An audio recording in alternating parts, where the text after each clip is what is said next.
My name is Mark Tucker, and I would like to thank you for visiting my website. Hopefully what I have to share with you today will have a positive and profound impact on your life.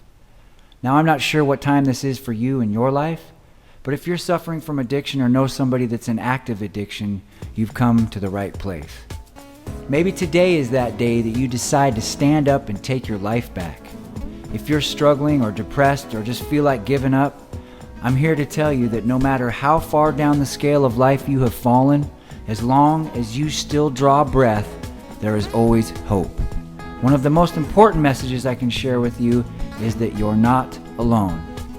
The truth is, overdosing is the leading cause of accidental death in America, accounting for more deaths than traffic fatalities, gun homicides, and suicides put together.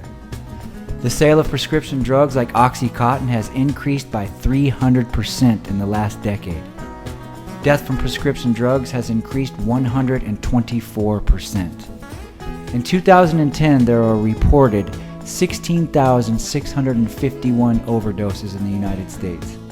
Today, just 5 years later, that number has more than doubled to 38,321 Americans dead. This is not a Hollywood story. This is an American epidemic that is destroying the lives of our families, friends, and neighbors. Another byproduct of addiction is incarceration. Today we have 2.5 million American citizens residing in prison or jail. Another 7 million are either on probation or parole. In 2008, 1 in every 31 adults was either behind bars or on probation. Today, 1 out of every 18 is in prison, on parole, or probation. These are not just numbers, folks. These are real people. And a short time ago, I was one of them. Number 711171 was my DOC number for 25 years. I have over 40 misdemeanor convictions and 11 felonies. I've been hospitalized over 20 times as a direct result of my drug addiction, and through 4 prison sentences, spent a total of 15 years behind bars. I mean, can you imagine that perhaps there was a time in my life when I felt hopeless? Do you think I might have felt lost in the madness and obsession of my addiction? You can bet I did. My quality of life had fallen to the point where jail was merely an occupational hazard, and living under the Burnside Bridge was, in my mind, okay. Now, I'm only telling you this because I want you to know that you're not alone in this fight. I've been there, my friend. I've watched my friends die. I've witnessed acts of brutality that still haunt my dreams, and survived through all of that to tell you that there is a way out. This is just as true as all of those statistics. Now, the principles by which I live my life sustain me rather than destroy me. I've learned how to nurture my recovery like a mother and protect it like a father.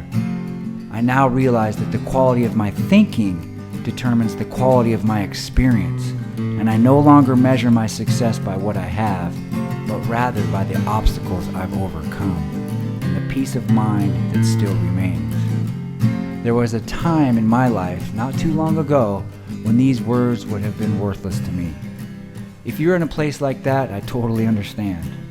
What I can guarantee you, despite what you may believe, is that you are worthy of love, honor, dignity, and respect, and you have what it takes to turn your life around. We can do together what we can never do alone. There is hope, my friends, and you can live a life clean and free from active addiction. You, just like me, can rise above your circumstances and live the amazing life you deserve. What an amazing life I've had. I just wish I would have realized it sooner. Trust God, clean house, and help others. Thank you for sharing your time with me.